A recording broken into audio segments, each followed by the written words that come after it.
Good afternoon, everyone. Welcome to today's update on COVID-19 in Alberta. With us today, as always, is Dr. Deena Hinshaw, Chief Medical Officer of Health for the province. Dr. Hinshaw will provide a brief update, and then we will open the floor to questions. Before we start, can we just move the interpreter a little bit to the right? I don't know if he's moved, but I'm losing him behind Dr. Hinshaw. That's it. Thank you. No problem. Thank you, Tom, and good afternoon, everyone. Over the last 24 hours, we have identified 1,738 new cases of COVID-19 in Alberta and completed about 21,000 new tests. Our provincial positivity rate remains high at about 8.3%, and we now have 20,161 active cases.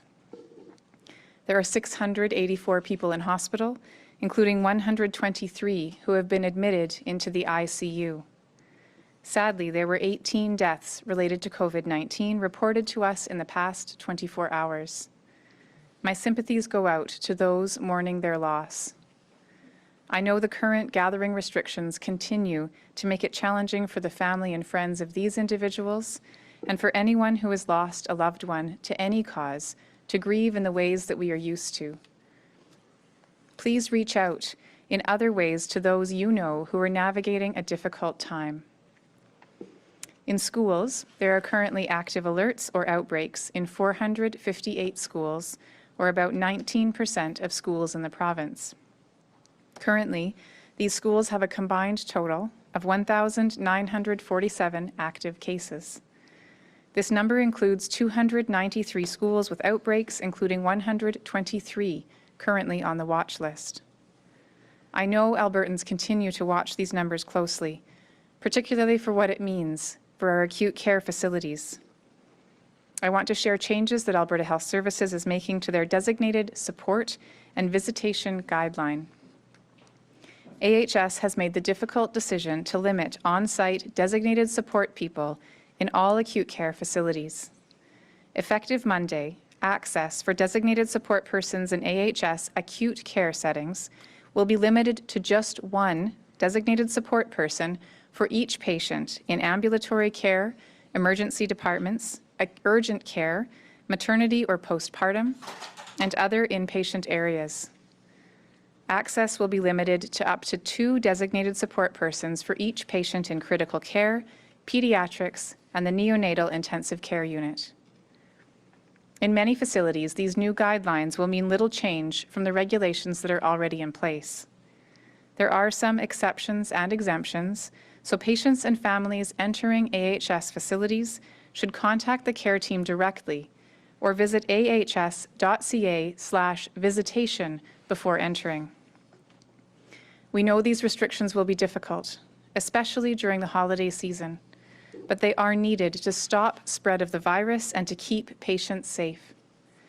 We must do everything possible to bend down the curve. There is no other option. Bending the curve is also why we have launched a new marketing campaign that uses humor to reach Albertans under 40 and anyone else who may have tuned out our other messaging.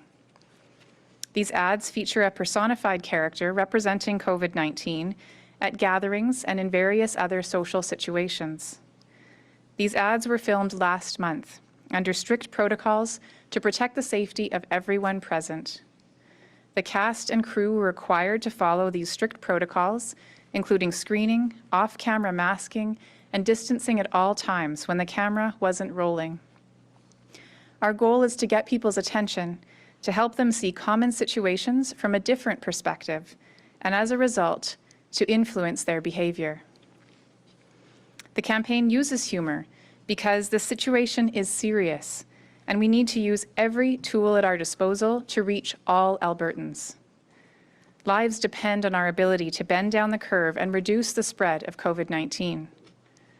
I want the families of the 684 Albertans we have lost to this virus and everyone currently fighting it to know that we are using every communication tool we have to help stop the spread. It's been a challenging week in our province, and it is easy to feel hopeless and powerless. But there is hope, and together We are powerful. We cannot change the number of new cases being reported today, and the cases we will see tomorrow are the result of how we behaved last week and the week before. But next week's numbers and the weeks after that are in our control. The future is up to all of us. I want to thank everyone who has embraced the province-wide mask mandate and restrictions on indoor and outdoor gatherings that went into effect on Tuesday. By following those measures, you are already helping to reduce the number of cases that we will see later this month. The other restrictions announced earlier this week for businesses and services will begin Saturday night at midnight. This is a deadline for implementation, but please consider what is possible to do before that to limit spread.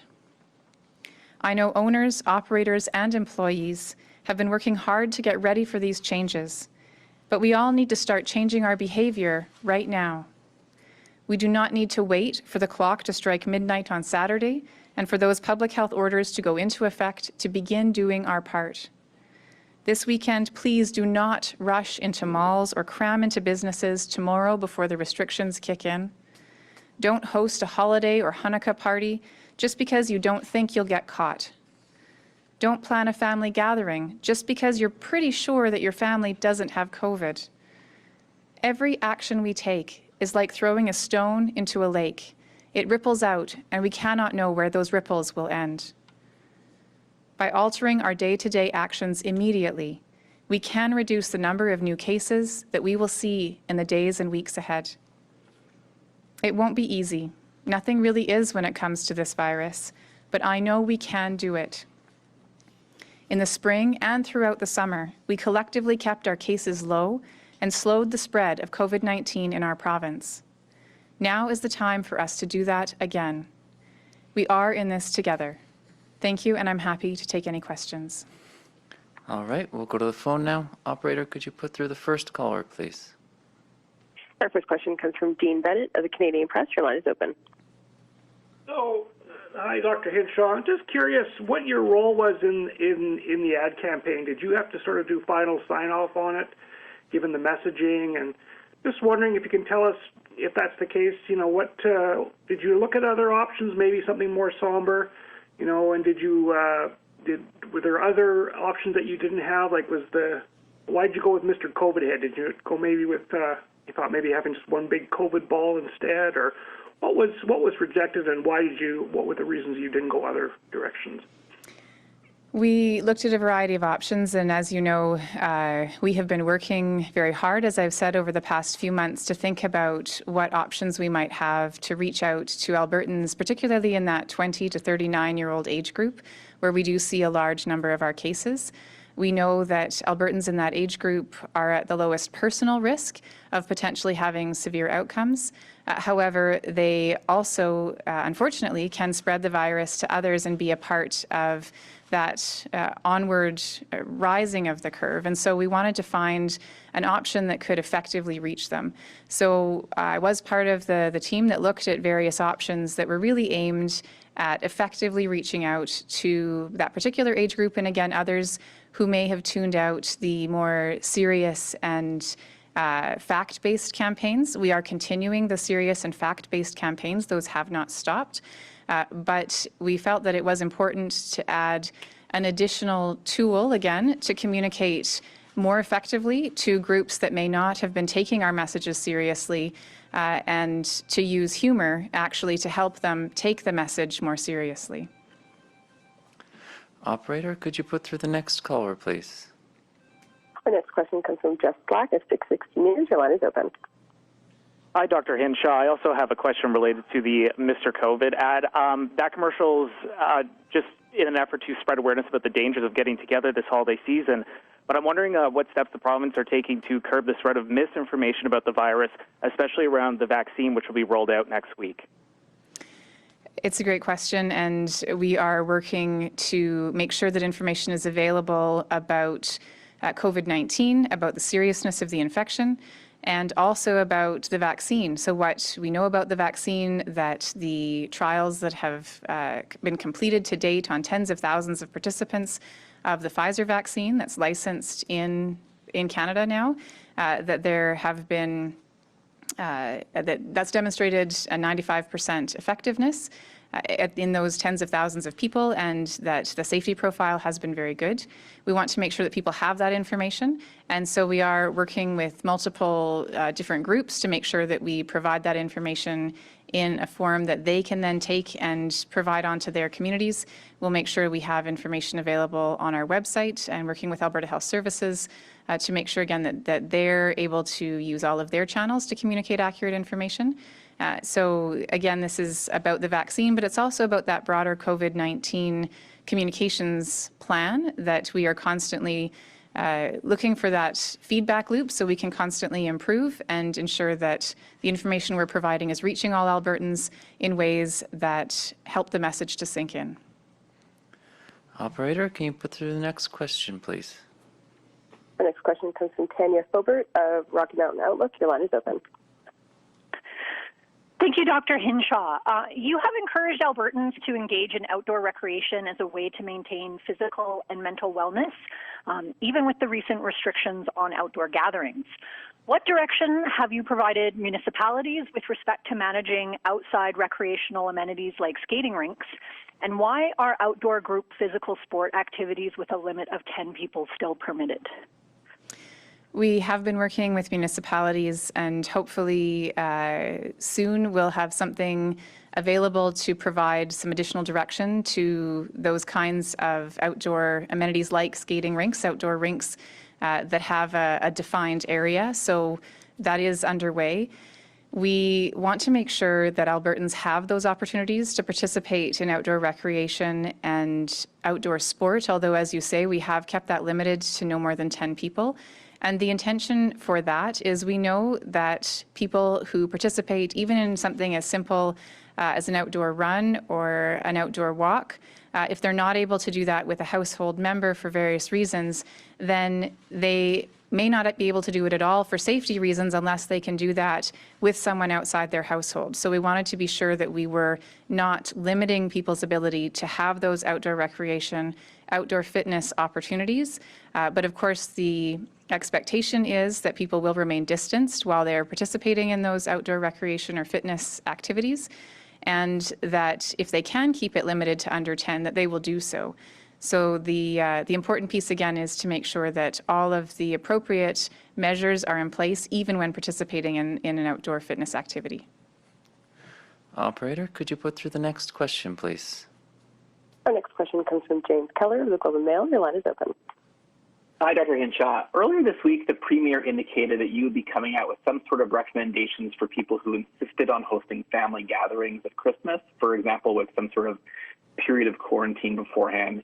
Is that happening? And if so, where is that at? And how wise do you think it would be for people to gather at Christmas after taking steps like these in spite of the prohibition on social gatherings? We did discuss that within the team and looked at various options. And as you may know, other countries, other locations, so one example is Germany, have looked at options like that, where they are indicating that if people want to gather, then they have to complete a quarantine before that.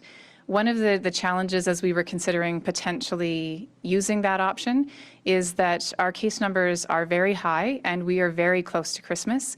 The chances that people could become infected at a family gathering are quite high, and the timeline to be able to plan for that, very, very strict quarantine that would be required, is very short. And the final piece is that people may interpret that quarantine plan differently, and really we feel right now that the risks are very high, that social gatherings are, again, one of the most significant forums for causing spread.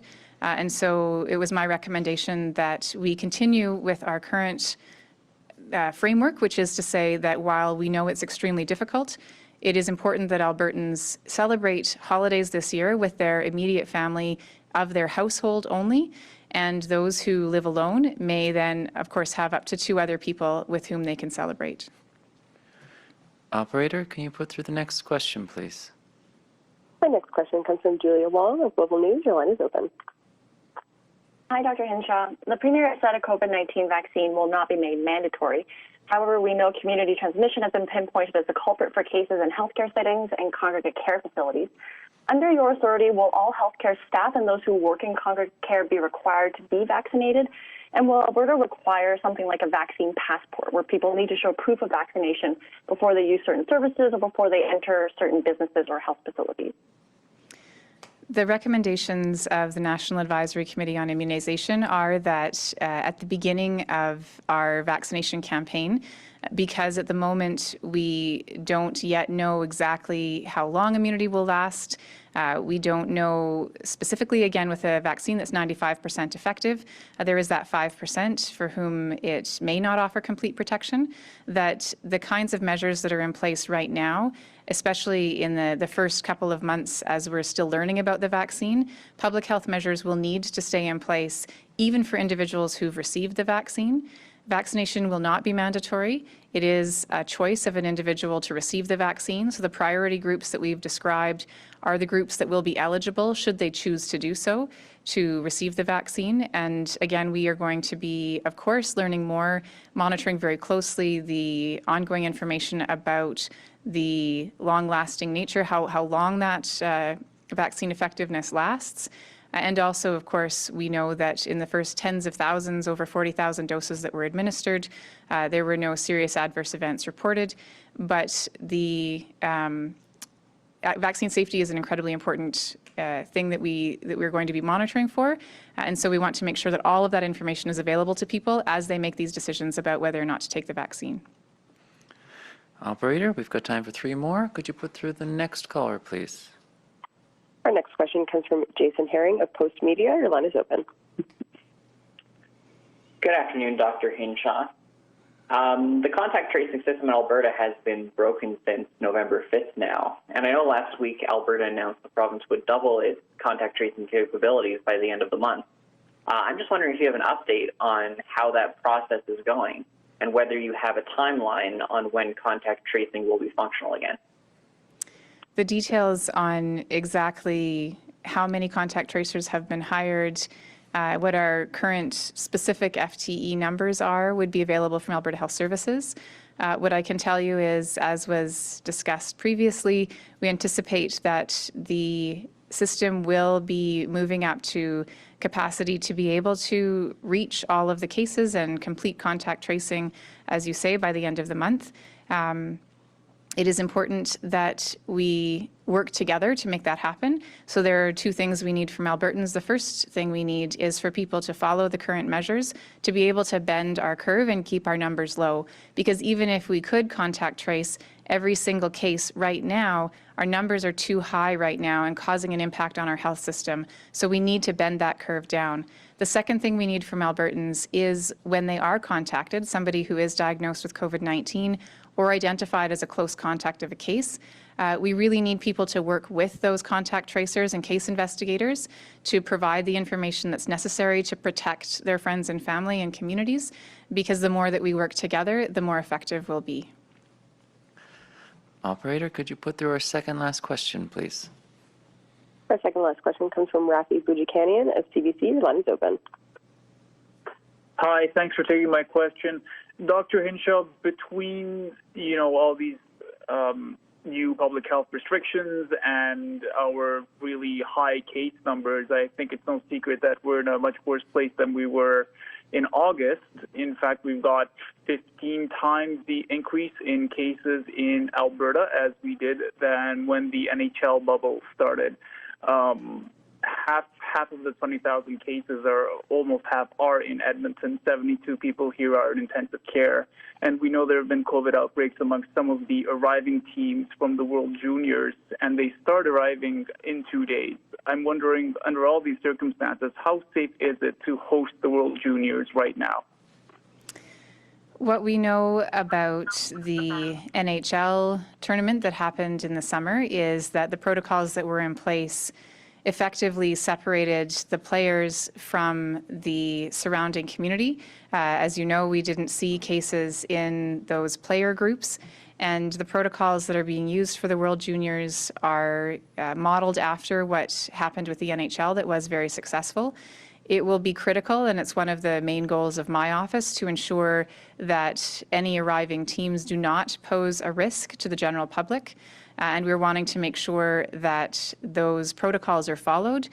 We have been working closely with the organizers to make sure that those protocols are robust, that they are being followed exactly as they are laid out.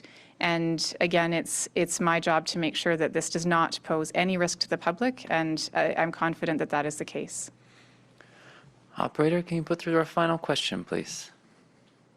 Our final question for today is Matt Woodman of CTV. Your line is open. Hi, Dr. Hinshaw. I've got two questions. My first one, I'm just wondering, for the 55,000 Albertans who have had COVID and have since recovered, what does this vaccine mean to them? Is there any point in getting immunized, or would it not be effective?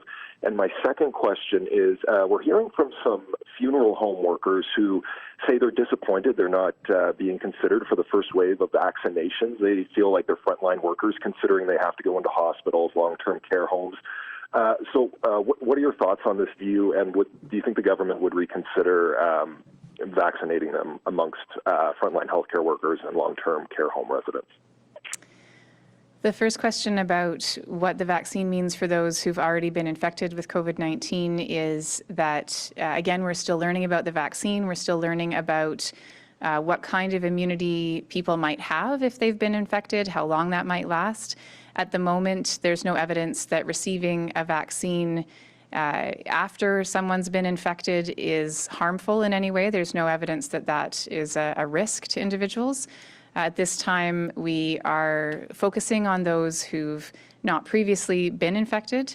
However, again, there's no evidence of harm, and ultimately there's no contraindication to somebody who has had the virus in the past from receiving a vaccine.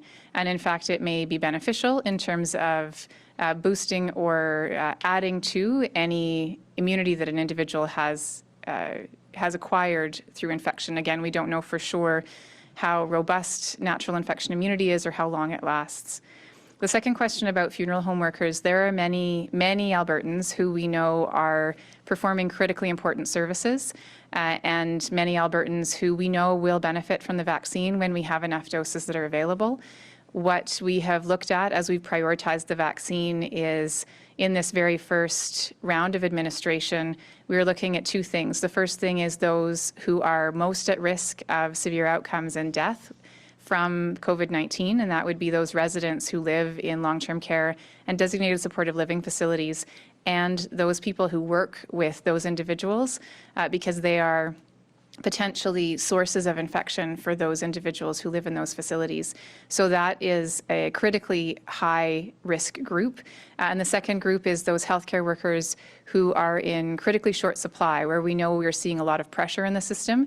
So for example, respiratory therapists, intensive care physicians, and other healthcare workers in intensive care, because that is exactly where this significant pressure in our system is right now.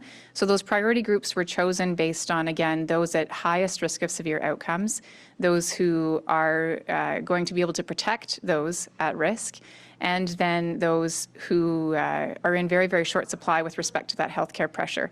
So funeral home workers, I think we're being asked about other priority groups, such as law enforcement, such as other.